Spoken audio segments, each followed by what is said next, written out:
College Football 26, the video game, has come out. It's been about a week now, maybe a little less. And so I wanted to review some of our player ratings and go over surprises, what we expected, so on and so forth. So let's go by position. So number one, first position, quarterback.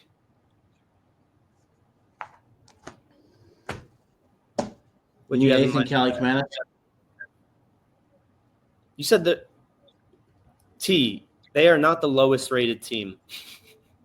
No, Rutgers is not the lowest rated team. I'd give that to Purdue. So, quarterback, who do you have at quarterback? So, Ethan Kaliakmanis. I'm not going to lie, I was a little disappointed with this rating.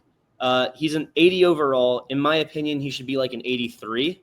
And you know what the game is doing is they're saying he has all these weapons, and I'll get into that later when we go over wide receiver and whatnot. But they're basically saying he has all these weapons, and that's why his stats are good.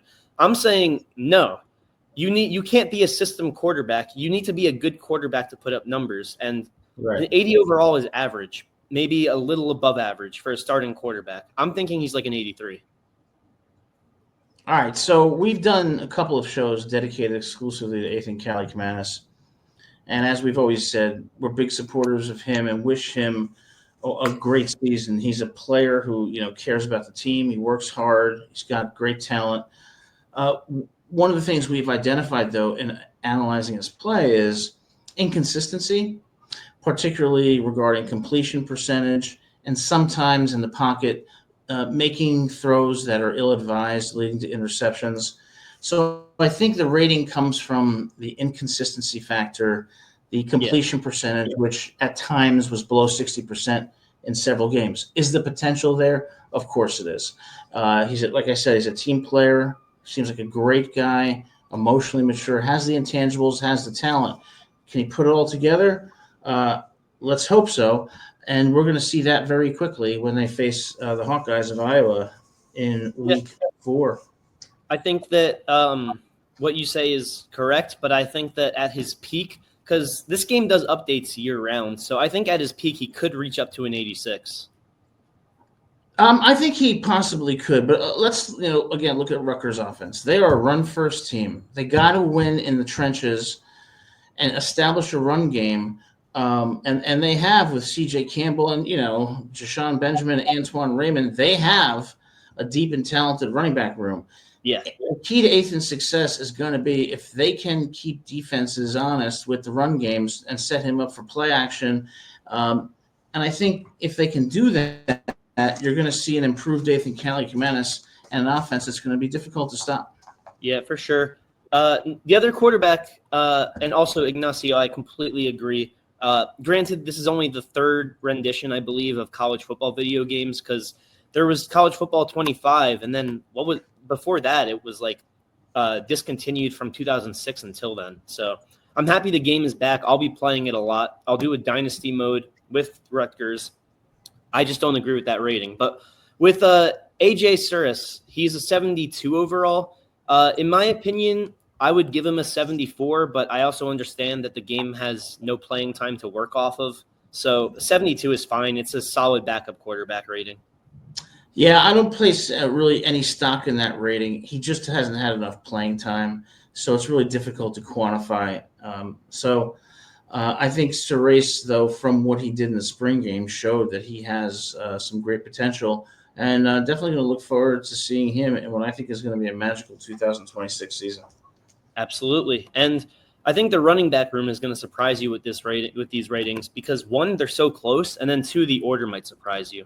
So we have C.J. Campbell, 82 overall, Antoine Raymond, 81 overall, Samuel Brown, the 5th, 80 overall, Jashawn Benjamin, 78, Ed Gurrier, 72.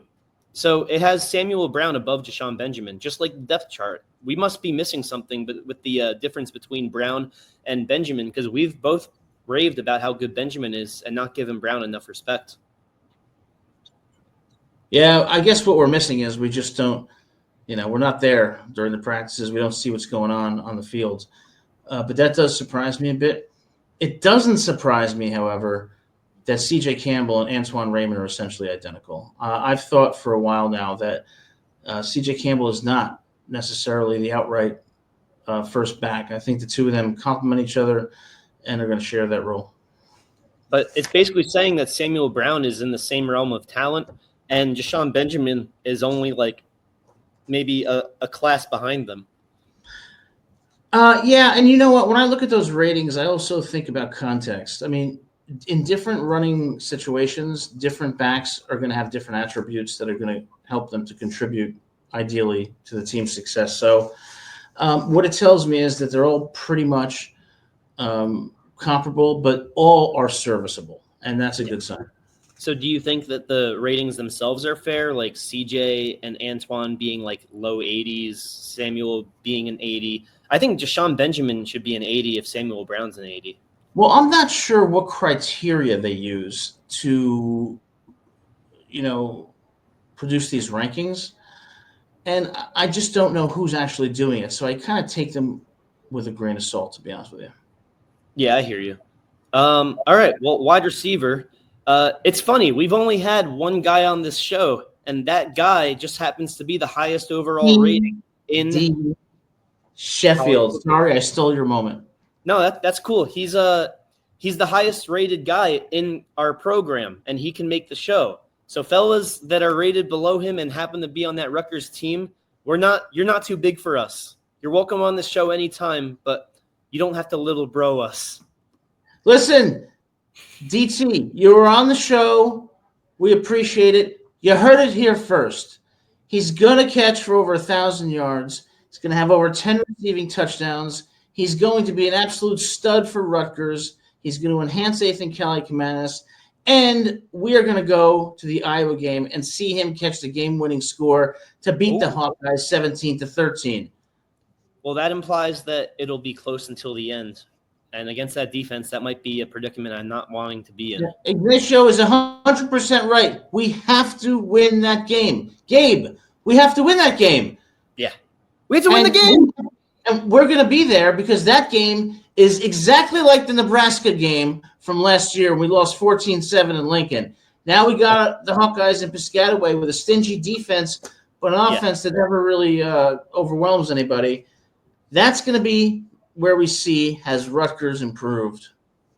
Yeah, fair enough. And I want to go over some other wide receivers because to me, this is surprising. Ian Strong is an 85 overall. KJ Duff is a 77 overall. To me, they're very comparable. They're very similar in talent. When given the same opportunity, they will produce similar results. Here's what I think, right? Ian Strong at an 85 surprised me. I thought he would be like an 83-ish, maybe an 82. KJ Duff surprised me at being a 77. I thought he'd be like an 80. The gap between them feels smaller than the rating suggests. To me, if Strong is an 85, Duff should be an 82. If Duff is a 77, Strong should be like a 79. So I think the gap's a little too big there between those two. What's DT's rank? 90. 90. Okay. So he's 90. Strong's 85. This is why I said I don't put too much stock in these rankings. And the reason is because I cannot see the type of disparity between Duff and Strong that would justify 85-77. Exactly. That's my whole talking point is that they're very similar play style, and with the same opportunity, they would produce damn near the same result. I completely agree with you. And what about Ben Black? So Ben Black is 73. Fama Toure is a 69. I'm a little disappointed with Toure being a 69, but he is injured for the year, so he won't get his chance to improve his rating, unfortunately. So if Ben Black is a 73, I would give Toure like a 72. And Ben Black at a 73 feels fair just because he's the fourth option. But if he has an okay year, if there's an unfortunate injury or two, he can shoot up to an 80. I agree. Cool. And last guy, Dylan Braithwaite, 65 overall. Hopefully we don't have to hear his name because if we do, that means there's injuries. Scholarship player not in the game. Vernon Allen III, who had the tremendous spring game. Michael Thomas III, who had he has his spot pretty much locked on the roster. So that's it for wide receivers. Anything you want to add on that? No, I think we have a deep wide receiving core that's led by DT Sheffield. And again, I think it's going to come down to the run game. The ability of us to have a balanced offense is really going to determine whether we're successful, and it starts in the trenches with that offensive line. But I'm Yeah. confident in the receiving core and the running back. The running back room is impressive. So we've got the ingredients for a great offense. Whether For we sure. execute that is going to be, time will Yeah. tell.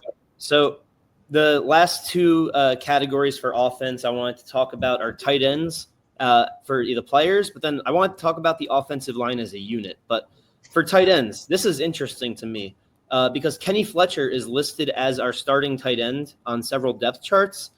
But I told you I've had faith in Colin Weaver. Colin Weaver is rated an 84 overall. Kenny Fletcher is a 79 overall. And then Victor Konopka is a 74 overall. And I think I might have said no. I did say 79. So yeah, that's the three, the big three for tight ends. Colin Weaver is 5 overalls better than Kenny Fletcher, and yet he's second on the depth chart. Do you think that's going to stay? And do you think the ratings are correct, or do you think there's a little too much disparity? What do you think? I think the ratings are roughly accurate, but I still think there's a lot of competition still to be had on the practice field. But I do think Colin Weaver has the potential to be a very effective tight end and really add to that offense, as a receiver in certain situations. And he's also a very good blocker. So I think that he's going to be probably tight end number one. But, it's hard to say at this point. It really is premature. But I do think whoever starts, we're going to have a solid tight end to round out the offense. I hear you. And Tom, I'll have to either ask him in person or wait until a game. Maybe I'm wrong on that. And if so, I'll stand corrected. So, yeah, I guess that's it for the tight ends. The offensive line, I'll run through it quick, but I want to talk about it as a unit because we have a good offensive line, and I don't think the ratings give it enough justice. Gus Zelinskas is an 86 overall. Solid. Perfect. I would say that they're even giving him as much credit as I would. 86 is solid. Left guard Brian Felter. Oh, sorry. Go ahead. No, I said. Okay. Brian Felter, 79 overall. Fine. Here's where it gets interesting. Kobina Asamoah, 77 overall. But he's on every Big Ten preseason watch list? Yeah, that surprises me. Yeah, that should be at least an 80 in my opinion. I agree. I mean, if you're on preseason watch lists this year and you're a finalist last year, you should be a little higher than a 77. I agree 100%. Tyler Needham, who I've said I believe can be the best lineman of the bunch, is 78 overall. I think he could be around an 82 by the end of the year. Yeah, these rankings don't seem to do justice to the offensive line. But, when it comes to the success of the offensive line, what it's really going to come down to, in my view, is the chemistry between the unit and the players' ability to, just know each other so well they can predict each other's moves, communicate effectively, and really combine size with speed and to be a formidable unit. And again, it comes down to those intangibles. How are they functioning as a unit? And we will see that in about a month and a half. Absolutely. And the last guy on the list, Taj White. This one's a stinker, 73 overall. And John Stone, or Dante Chin, rather, who's the second in line left guard, is a 75. So they have him as being better than Taj White. Yeah, again, the rankings to me are a bit suspect. You got somebody on all the Big Ten watch lists ranked 77? Yeah, which is basically saying he's average, if that. Well, Rutgers offense, the success of Rutgers offense is going to depend on that offensive line. And, we have to run the ball. We have to win in the trenches. And we have to win in the trenches, on third down, on fourth down, in the fourth quarter. And if we can do that with a running back room that's going to be fresh throughout the whole game, since we've got 3, even 4 serviceable backs, that the running game sets up success for Rutgers this season.